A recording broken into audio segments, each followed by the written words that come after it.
like a lot of people are like, oh, it's a passive investment. I'm like, well, there's no such thing. The only thing passive about it is what the United States government classifies it as. There is nothing passive about it. I don't care if you're an LP in a deal or you're an operator.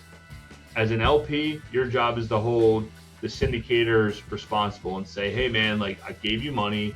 What is going on? Yes, you're paying me, but I also want to know what's going on. Hey there, I am Dr. Jason Balara, and this is the Know Your Why podcast, where we explore the why behind success.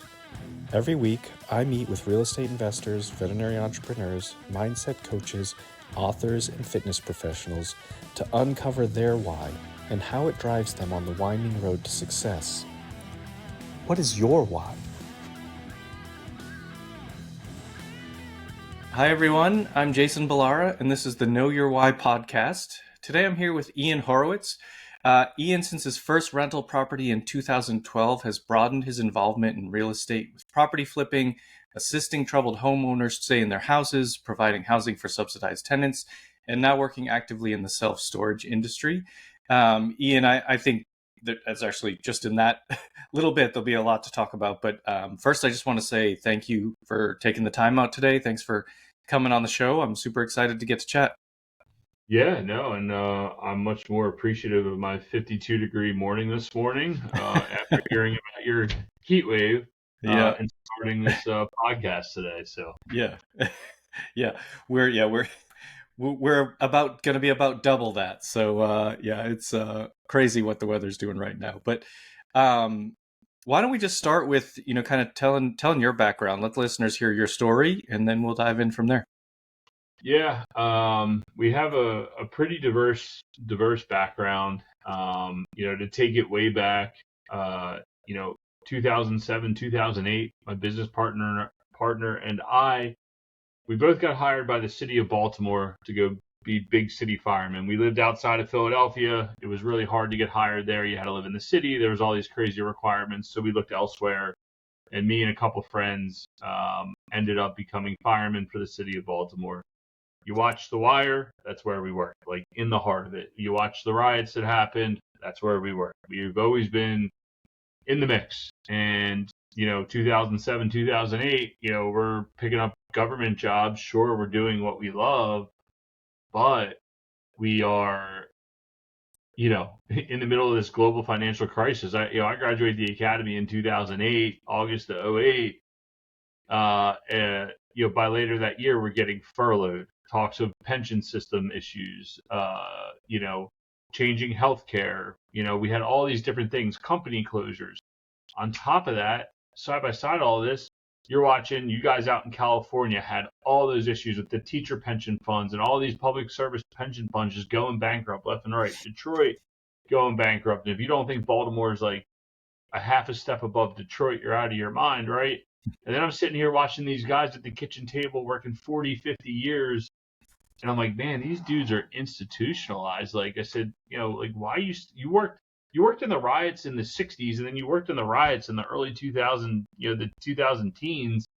I'm like, that's crazy, man. Like, and then they leave and then they go get another job. I'm like, you just worked 40 years to go get another job. This doesn't make any sense. So it's kind of like a mix of years. Like this isn't an exact timeline, but all these different things led me to say, well, how do I make money while I'm asleep and I'm at work? We're in a job that can kill us. We're in a job that can incapacitate me for the rest of my life. My wife and wanted to have kids and all that fun stuff. And I said, there's got to be a way to make money while we're asleep at work. And I said, you know what? Real estate. Because if I would start a landscaping company, because I was working for a landscaper, I'm working every day, all day, every day, plus working my fire department job. And then, God forbid, something happened to me. She's stuck trying to navigate these open-ended jobs. God forbid I get killed or incapacitated at work. At least with real estate, I go break an ankle, an arm, a rib, which happened to me.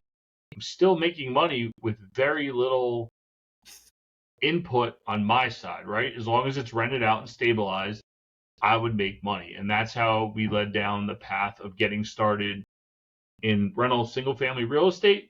And from there, it just exploded. We hit the right tailwinds and off we went. Yeah. No, well, I think, you just pointed to a whole bunch of reasons why those of us in real estate think it's so important. And it's,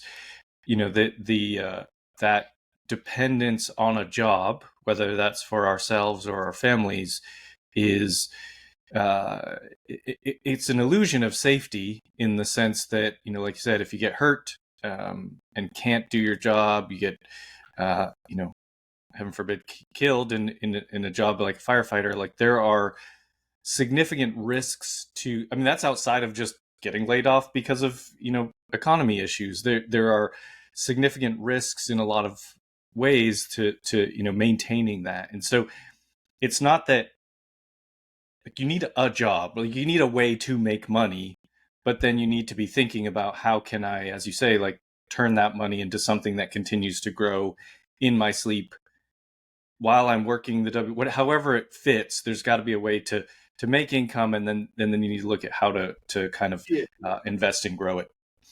And our thesis, like, really early on was so simple, right? Like, we're two dumb firemen. We just knew that we wanted to be bankable. We knew that was important to us. But we said this. We said, if my initial thesis was, if I could buy 10 houses and I could be paid on them for the next 30 years and I could pay them off and make some money along the way, and they're worth $150,000 today, and 30 years from now they're still worth $150,000, I'll retire with $1.5 million. And to me, I was like, holy shit, that's all I need. I was so excited. Yeah. Obviously today that's a completely different story, but at the time that was my simple goal, to say, if I can do X and I can achieve Y, and this is what it's worth, this is my out. So what? It's worth only $1.5 million, but I got $1.5 million plus I earned $5,000 a month of cash flow for all these 30 years. That was the huge win to me that allowed me to get involved, to then be able to take those next steps. Because once you figure it out, it's easy to duplicate, replicate, and grow from there once you start putting the pieces of the puzzles together. But, I think, just for your audience, I don't know where they're at in the investment level, but for anyone that's listening, or you just need, you're deep in it and you just need a reminder to yourself, it's real simple. Set an easy goal and go for it. And that's what we did. And it was like, all right, this is the goal. Here's the upside. Here's the downside. And here's like middle case scenario. And that's what we ran with. And we executed a business plan on that. Yeah. That strategy, the sort of 10 house pay it off strategy, like, we talk about a ton of different types of real estate on this podcast. We've had, sort of people in all spectrums and all asset classes, but like, that strategy that sounds sort of simple, and like, it actually works. The reason why that's like what a lot of people would think about, like, you say, oh, I'd have $1.5 million, like, that is probably more than 90% of people have in their retirement, in like, today, like right now, at people, that is more than most people have in their retirement, like substantially more. And so not only do you have $1.5 million of equity in those houses once they're paid off, they're still cash flowing. So you have actually built a true retirement plan that is not dependent on an employer, right? And like, you can do this stuff, if you do one a year, buy one house a year, like, it's a realistic goal. And these things, I think it's things that, like, sometimes I am maybe a little bit, I think maybe a little bit we get too complicated on some of these podcasts about, all the different investment strategies, but like, this works. It all works. You could do the same thing from a passive side, invest in one deal per year passively for, 10 years. You're going to have some really good passive income coming in over time if you like have that as a on the side. So you said that, kind of that was your initial plan, but what changed it? How did you how did that progression take you? If you decided, oh, I just need 10 houses, but obviously you've done more than that. So what kind of was that process like for you? Yeah, just to give everyone, like, I'll just fast forward it to like kind of frame this up to how we end up where we are today, right? Like, my initial goal was that.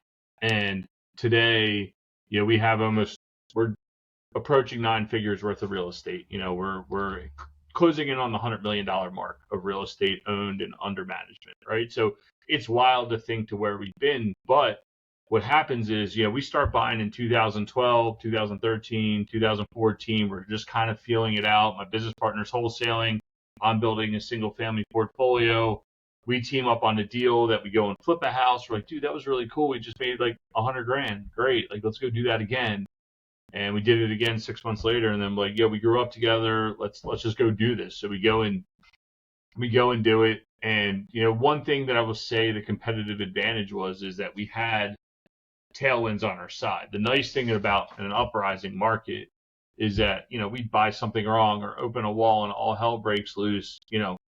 If I just wait 3 months, by the time the project's done, the house is worth $20,000 more than we originally underwrote it for, right? Yeah. Like, so we had some luck on our sides. Like, I'm not going to discount that at all.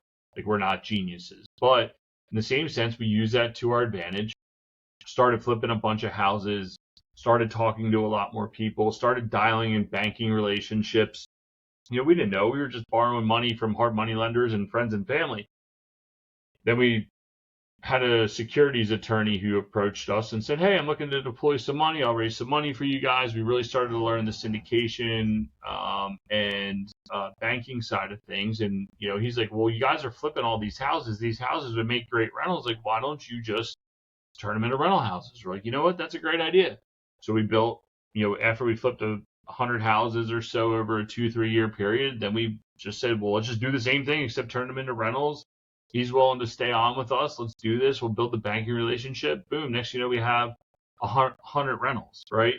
And all through that time frame, looking back on it, not in real time did we not realize, but looking back on it today, and it's what our value add proposition to our investors is we're down dirty. Let's go get it done, guys, right? Like, that is what we do very well. Like, we never had a lot of money on our side because most people throw money at problems. We've always had grit and determination on our side. And, our value add proposition, and a lot of people have the money, but then don't have the willpower to go and do the deal. I have no problem walking up to someone and saying, hey, get out of my house. I'm changing the locks. This is our property, right? Like, we have no problem saying, oh man, there's backed up toilets. We're out till 9-10 o'clock at night, snaking drains and getting crap all over us, right? Like, that's what we did for a long period of time.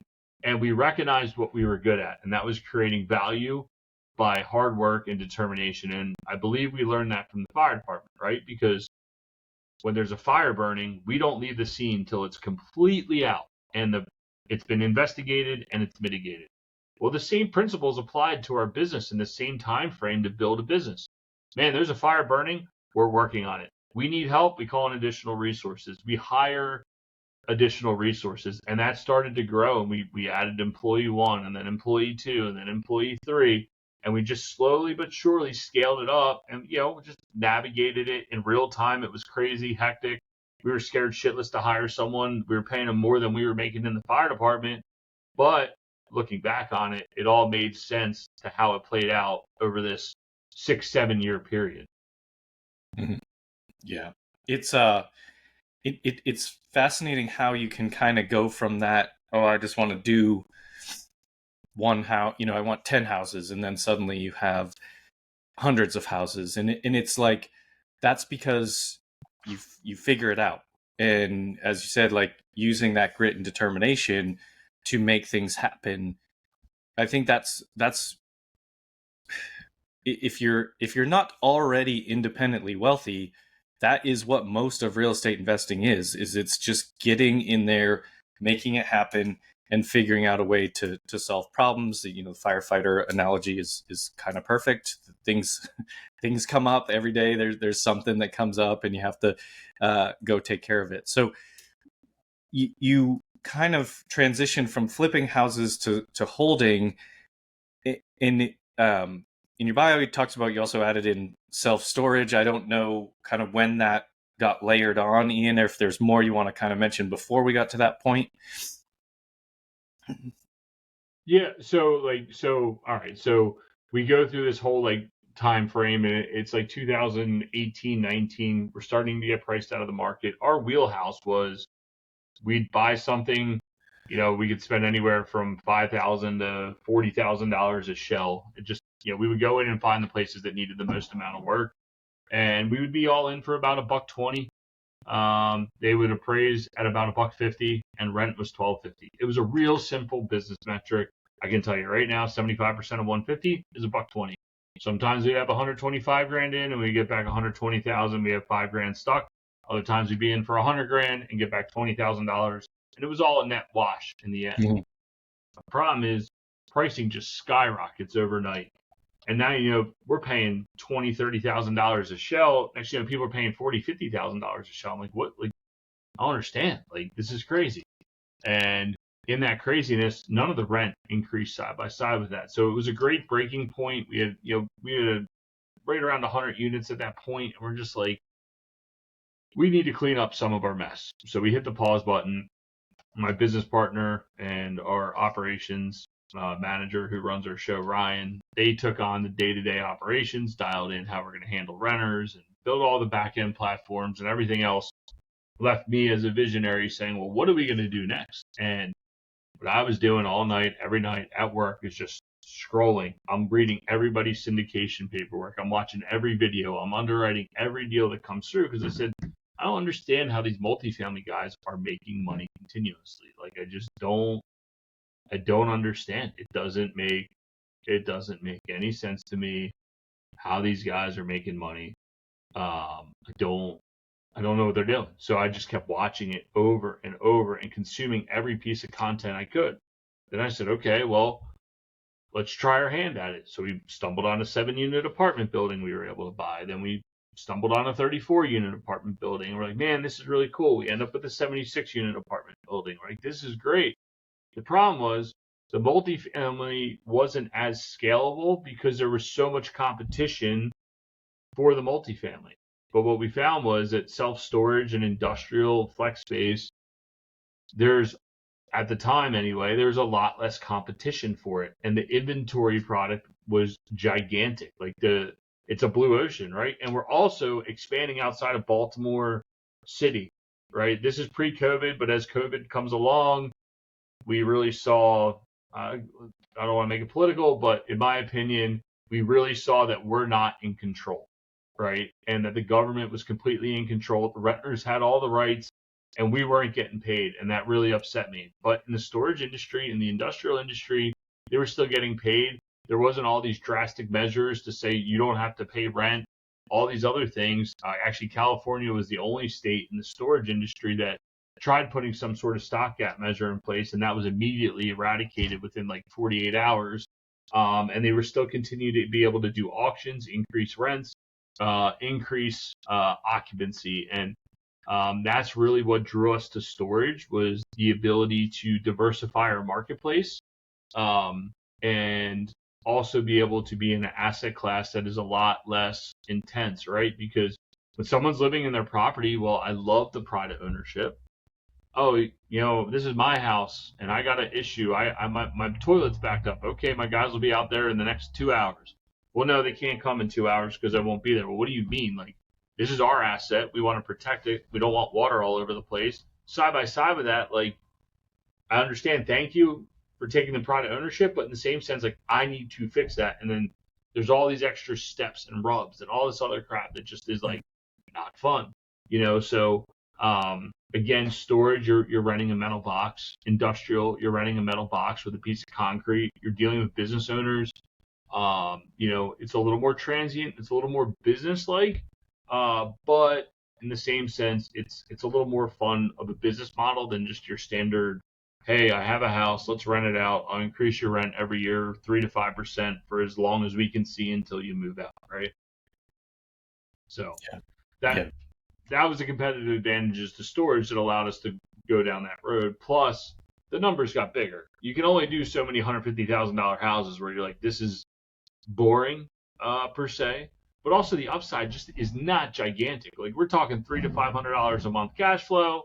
We're talking $20,000, $30,000 equity on a good day, right? We're buying stuff that's just real stable across the board. Maybe they're worth like $175, $200 today. but that's 10 years, right? Whereas Right. storage, we can go in and jam value. We can go in and increase revenue. The more revenue we generate, the more dollars and cents we can get across the bottom line. The more money we'll get at a sale. I don't have to wait 20 years for appreciation. I don't have to worry about my neighbors comping out at the same rate. If I have the revenue and I can prove it, people will pay for it because they're buying a business at that point. Yeah, it's definitely, I think self-storage is one of those interesting asset classes that gets kind of lumped into the real estate space, but it's probably much more like a business, like true business. It just happens to be the business of real estate or land or whatever. There's metal boxes on that space, so it's very much it's very different than managing tenants. And like you said, use the example of just not being able to get in there. They don't want you to come there because it's not convenient for them. And so there's a lot of challenges when dealing with people living in your asset then versus they just put their stuff there, and it's a very different approach with it. Are you you said like in terms of markets, you're started there around Baltimore. Like, are you still pretty focused, relatively close? Are you looking kind of all over? What markets are you interested in? Yeah, so we look there for a while. We were looking all across the United States. We spent a lot of time down in the Southeast, Louisiana, Texas, Arkansas, Alabama, Mississippi, and that's quite a bit of ways from our home. And it did create some challenges. It did allow us to perform, build new processes and procedures. The number one challenge was really, getting our company culture. Our company culture is to get shit done. And the one problem we have with operating from afar is, really translating that to some of the Southern people whose way of life may be a little bit slower. And it's I'll get it done when I get it done attitude, and I can respect that too. So what we've been doing is we've been working on executing the stabilization of some of our storage properties, and they're starting to go on the market. And we're actually moving a lot of our money and capital back to the Baltimore metro, Philadelphia metro area. And our future goal is to be able to work within a 4-hour radius of those locations, because that's where our two hubs are. And people say, well, why? Well, there's a lot of things, right? Like, we own a bunch of storage in Baton Rouge, Louisiana. Okay, well, what do you know about Baton Rouge? Well, I know it's a capital city. I know there's a lot of industry. I know there's a lot of things. However, I don't know the path of progress the same way I can tell you anything within a metro area of Philadelphia or Baltimore within at least a 2 to 4 hour radius. I can promise you, I can tell you most of what's going on. I'm pretty well aware of local politics. I'm well aware of where people are moving, where's the migration, where are things building. Prime example, where we are in Baltimore, our office, within an hour you can be in West Virginia. And people think, oh, West Virginia, banjo strumming, no teeth, right? But where we are in West Virginia is really just an extension of Maryland. They just built a new road that brings people up from DC and pushes people out from Baltimore, and they're continuing to go west out to the 81 corridor. So where 70 and 81 meet is where Martinsburg is. So anyone that watches NASCAR, right, like, you got your track out there, but it is booming. Every track home builder known to man is there. We own a bunch of apartments out there, and we've had a lot of success in that metro area. And here we are chasing properties all across the country, but yet we have a blue ocean right in our backyard, because most people don't want to mess with West Virginia because they're like, oh, well, it's West Virginia. That West Virginia location is really good. We're actually getting ready to develop a build, come out of the ground. It is developed, but we're getting ready to build, a 50,000 square foot flex space right there in that location. So it's exciting to see. I will say I get it, right? Like, if you're in California, you need to find other places outside of it, especially Southern California. Are you really going to find the returns you need? No, probably not. You're probably going to have to look elsewhere. And that was part of the reason we took storage on the road. It was an easy asset class to try to manage from afar. We learned, what we liked and we learned what we didn't, and we're rebuilding the business plan to bring that money back home. Same problem I have. Philadelphia metro area or Baltimore metro area, like especially going down towards DC, the returns are absolutely horrible. We need to look further west. We need to look further north into central PA, West Virginia, Western Maryland, parts of like the barren parts of New Jersey, Pennsylvania and New York where they touch. There's a massive boom going on there because, if you look at the roadways, New York City's is only about an hour and a half. It seems way farther, but it's not. And the 78 corridor is just booming with storage locations and flex space locations. And when those things come in, guess what else comes in? The housing inventory, the ancillary businesses. There's a lot of things that follow that side by side. So again, that's a really long answer to a super short question is we're moving a lot of our capital back home because we understand the major metro market and then all the sub markets that I think are equally as important that a lot of people forget about when they're investing outside of a location they are insanely familiar with. Yeah, I think I mean, there's a lot of great points about, sort of how knowing your market, understanding it, at a very, very high level just creates a competitive advantage for you. And so also just that whole story, like the story of the progression of what you've focused on, you just need to pivot, right? And I think that's, you figure out what works, and it's gonna, different asset classes, different locations are gonna work at different times. Like people tend to follow whatever the hot thing is. And so it was like multifamily was hot, pricing went up.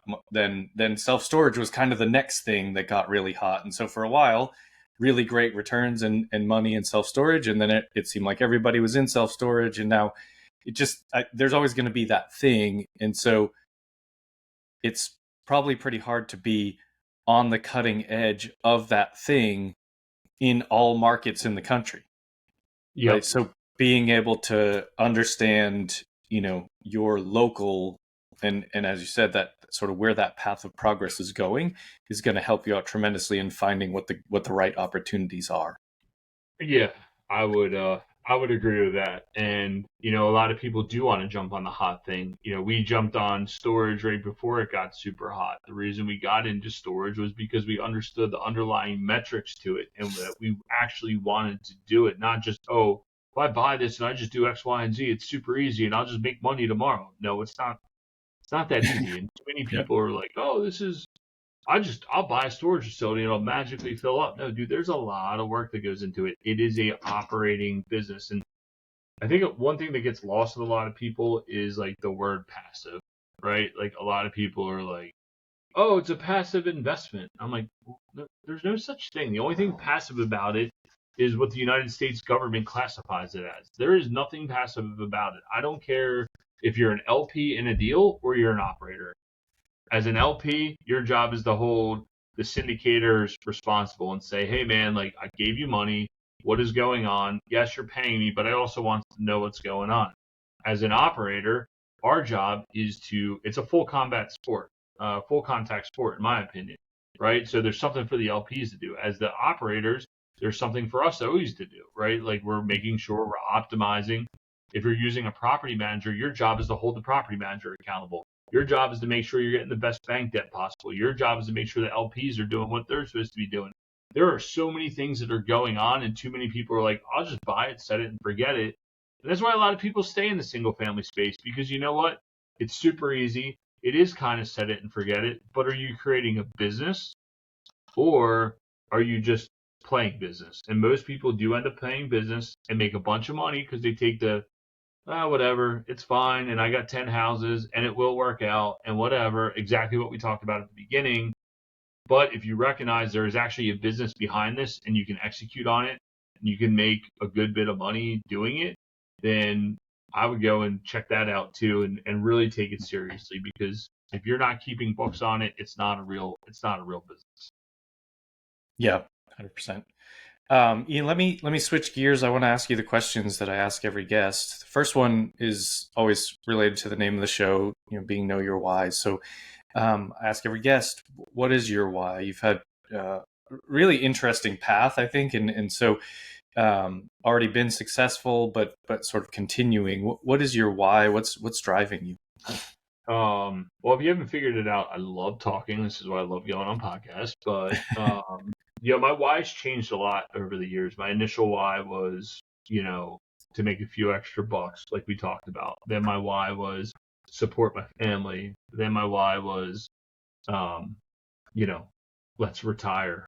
But now our why today is a lot more than all that. Our why is not only our families, but the why is our employees. Seeing our employees have success. A lot of them have some interesting backgrounds, and here they are buying $500,000 houses with 3 kids, having success, staying in a good lifestyle, watching them succeed. That's exciting to me. Watching our investors succeed. It's more than just Dan and myself. It's everybody that's involved. We employ almost 20 people, and it's like, man, like we employ 20 people across several different countries, and just to see their growth and the ability and what we're creating for them is so exciting. What we're creating for our investors, and the ability to retire early, or be able to retire and not have to take on another job because they have passive dividends coming in.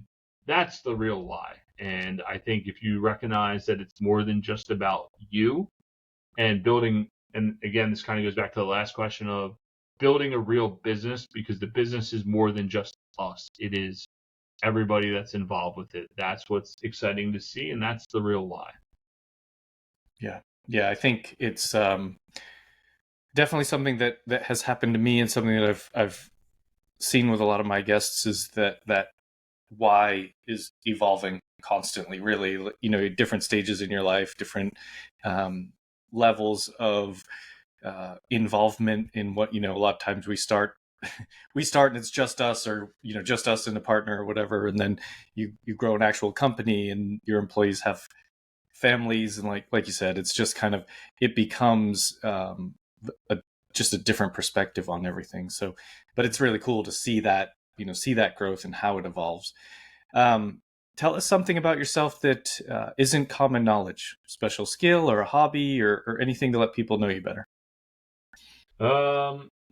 Let's see. Special, something that's not common knowledge. Well, I would say that I really, I've been enjoying coaching my girls' 10U softball team.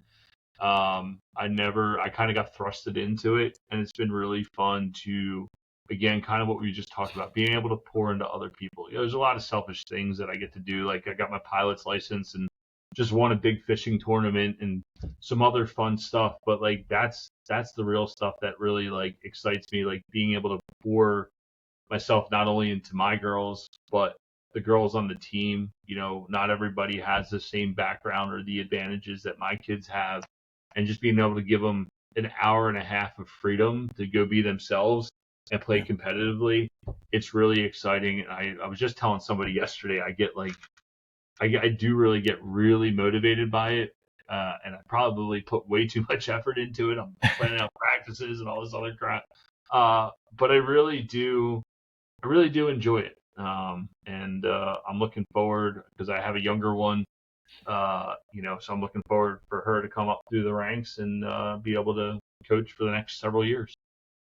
Yeah, super cool. My kids aren't quite old enough for me to get into the coaching phase of life, but I'm definitely looking forward to it. Although my son seems to be interested and pretty good at baseball, at least like at the t-ball level, and Yeah. I'm not.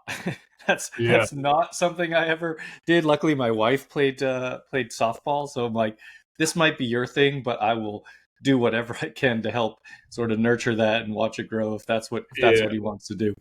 I never thought I'd be like, you always hear people with like kids sports, and you try to remember when you're growing up, like how it was for your parents, but it's just kind of like wild to think like how into it like I am now, and just like proud dad moment, like every chance, like I'm the coach and I put her on the mound and I'm like, oh my God, I can't do this. Like I'm over in the corner, like, dude, relax. Like, I can't, like, you don't understand. Like I'm trying to coach a team and put them in a good position.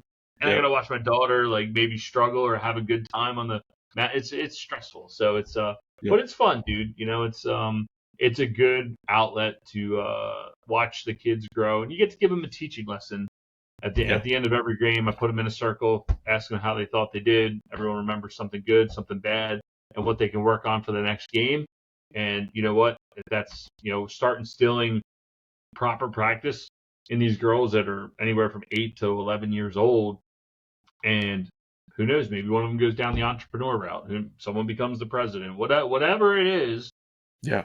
I like to think that we had some sort of influence. I had a girl this past year that we coached, and she wound up winning the local 10U home run derby. She got to go down to the Philly Stadium, and she won. She was up on the big screen, got to throw the first pitch out after the game. The parents sent me a picture. They're like, "Thank you so much for this past year." Like that's just so exciting. That is exciting. Yeah. I remember all my coaches. Like I remember, I think that, I hope that coaches understand what a big impact they have on kids, but like, it's like, parents, teachers, coaches, like that, like those sort of three groups of people are enormously influential on kids, and they're growing up, and it's just like recognizing that, and then like being able to hear cool stories like that where you've got someone that's actually like having some success, and sure, those parents are impacted. So now super cool. I like I said, I look forward to it. I'll have to probably YouTube some videos on coaching baseball maybe, but figure it out at some point. When people hear this and they want to reach out to you, what's the best way to connect to you? Yeah, you can check us out over at equitywarehouse.com. We're on all the big social sites at equitywarehouse.com. You can find me out there. If you want to learn how our friends and family co-invest with us and co-lend with us, we have a bunch of case studies on our website. I'm out and about, and always putting out content, and we'll see you out there. I'm the most active on Instagram under Equity Warehouse. If you want to reach out, just shoot us a DM and I will respond. So cool. Final question for you. What piece of advice would you give to someone who wants to get started in real estate? They've heard this, they've heard your journey. What would you tell them to kind of get them headed in the right direction? I really hope the underlying message came out all through this podcast. And it's funny that we just talked about coaching softball.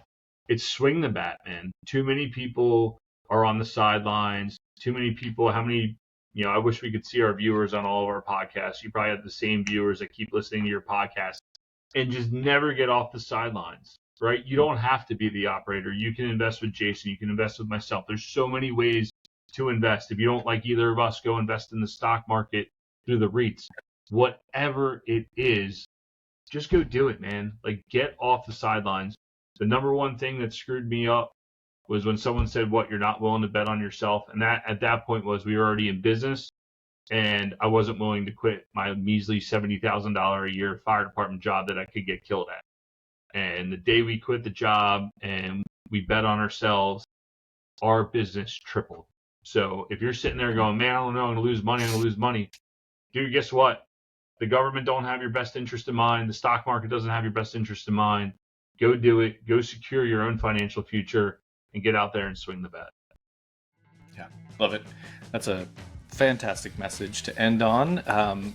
Thank you so much for coming on the show today. I really appreciate everything that you shared. I think it was a great conversation, and people can get a lot of value from this. So thanks so much for taking the time out today, Ian. Yeah, man. Anytime. Look forward to seeing you guys out there. Yeah. And folks listening, please like, rate, and review the show so we can get more great guests. Make sure you connect with Ian, and thank you all for listening. Hey there, I am Dr. Jason Balara, and this is the Know Your Why podcast, where we explore the why behind success. Every week, I meet with real estate investors, veterinary entrepreneurs, mindset coaches, authors, and fitness professionals to uncover their why and how it drives them on the winding road to success. What is your why?